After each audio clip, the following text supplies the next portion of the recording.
Muy buenos días, esta es una clase para los estudiantes de la IBC. Mi nombre es Víctor y esta es la clase número 2 de la asignatura de bioética. En esta ocasión los temas que vamos a desarrollar serán las partes de la bioética y los principios de la misma. Entre las partes de la bioética podemos dividir esta en una parte general o fundamental y una parte especial o aplicada.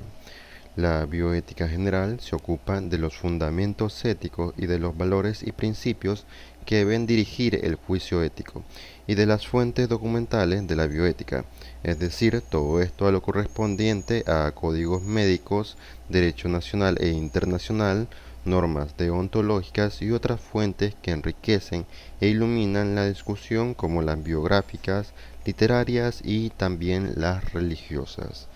La bioética especial se ocupa de dilemas específicos, tanto de terreno médico y biomédico, como referentes al ámbito político y social, modelos de asistencia sanitaria y distribución de recursos, la relación entre el profesional de la salud y el enfermo, prácticas de genéticas, eugenéticas, eutanasia, trasplantes, experimentos con los seres humanos, etc. La eugenesia, ya habíamos hablado de esta en la clase anterior. Está lo que es la eugenesia negativa y positiva. La eugenesia es el estudio de los métodos de control de características futuras de la población humana mediante el emparejamiento selectivo, denominado también eugenesia. El enfoque que se dé a la fundamentación condicionará las posibles soluciones que se ofrezcan. En ocasiones se habla de la bioética clínica o toma de decisiones. En ella se examinan dilemas nacidos en el ejercicio asistencial de la medicina, analizándose los valores éticos en juego y los medios concretos disponibles para resolver el conflicto de la mejor manera.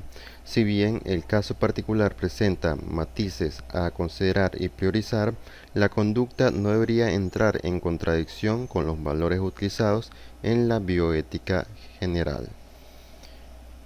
Veamos los principios de la bioética. La bioética es la rama de la ética que se dedica a proveer los principios para la correcta conducta humana respecto a la vida, tanto de la vida humana como de la vida no humana, o sea, animal y vegetal, así como del ambiente en el que se pueda dar las condiciones aceptables para la vida.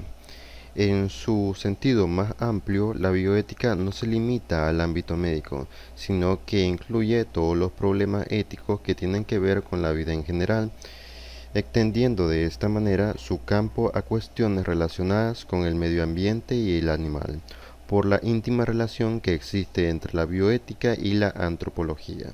La visión de esta que tenga condicionará y fundamentará la solución ética de cada intervención técnica sobre el ser humano.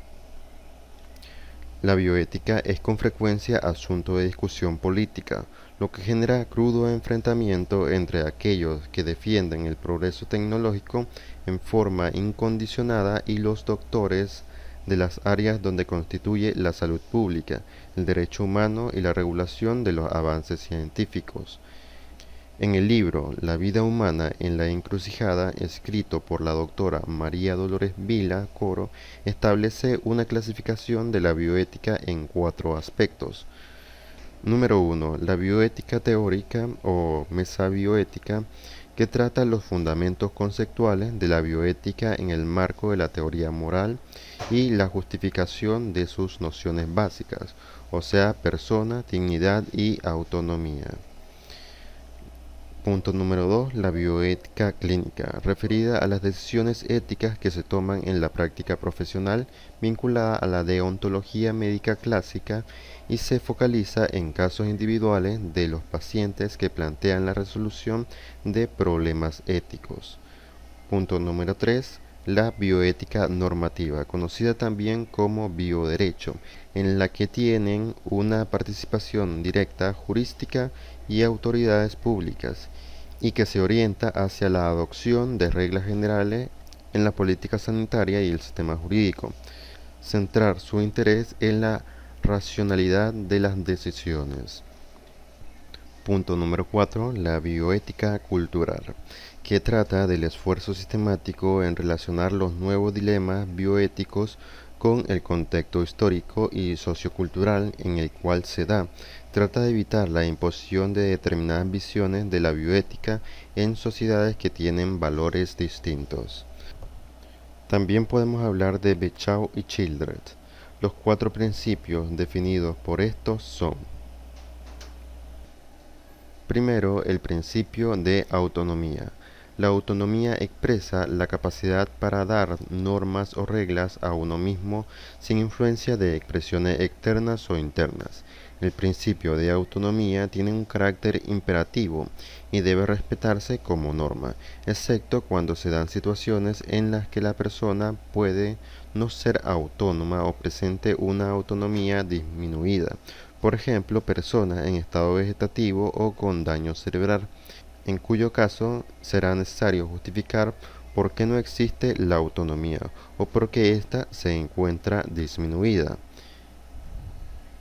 En el ámbito médico, el consentimiento informado es la máxima expresión de este principio de autonomía.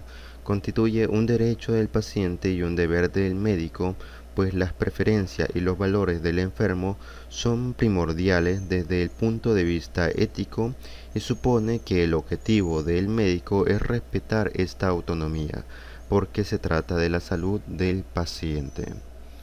Después está el principio de beneficencia. Es la obligación de actuar en beneficio de otros, promoviendo su legítimo interés y suprimiendo perjuicios.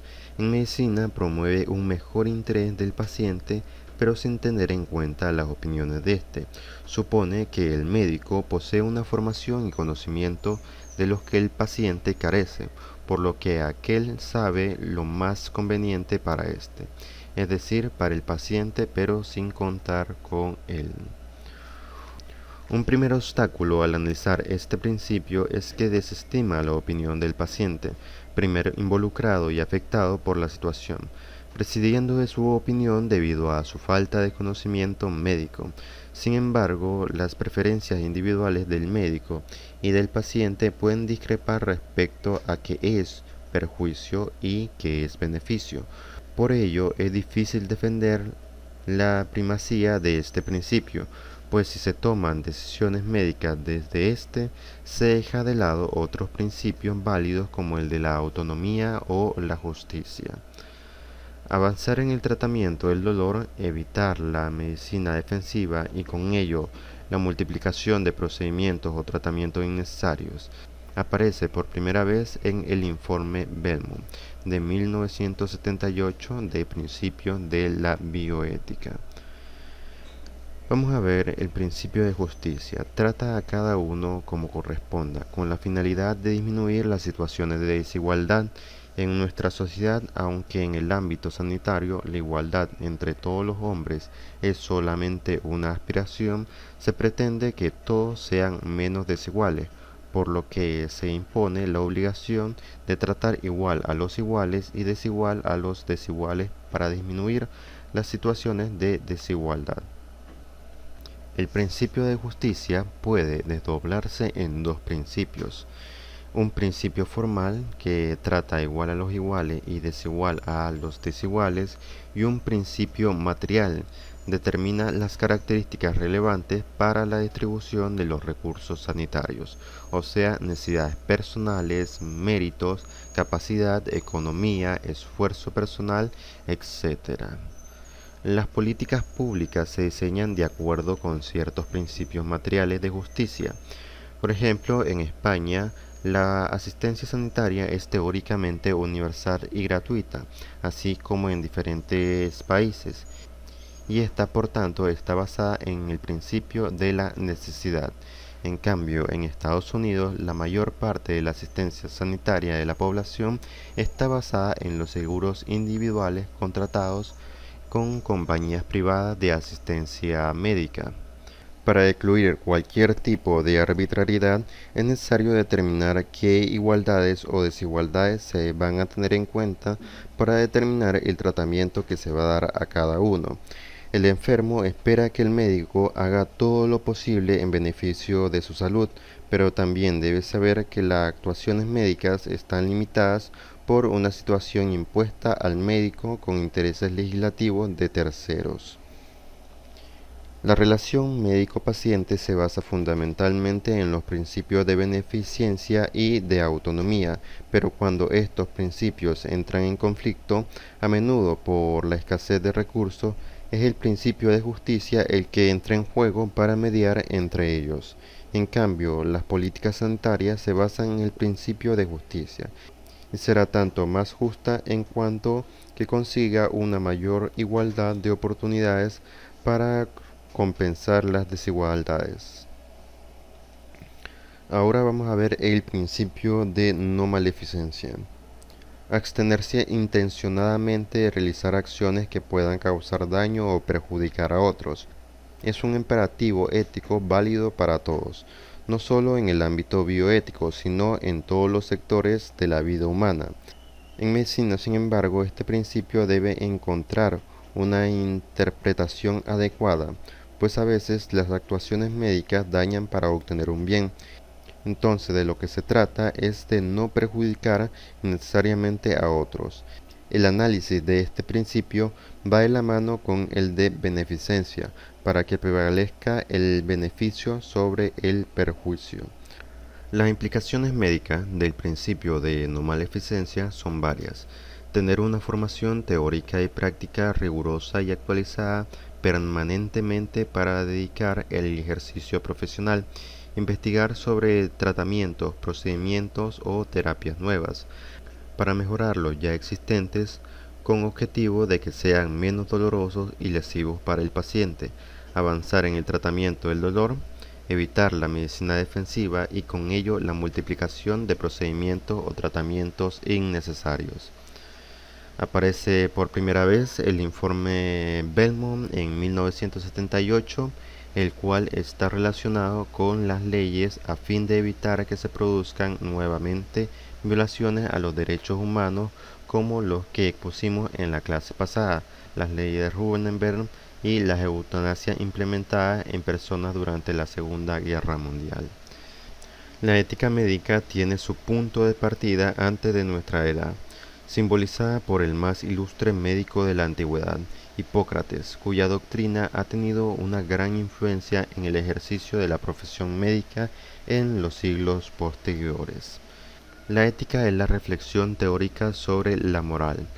La ética es la encargada de discutir y fundamentar reflexivamente ese conjunto de principios o normas que constituyen nuestra moral.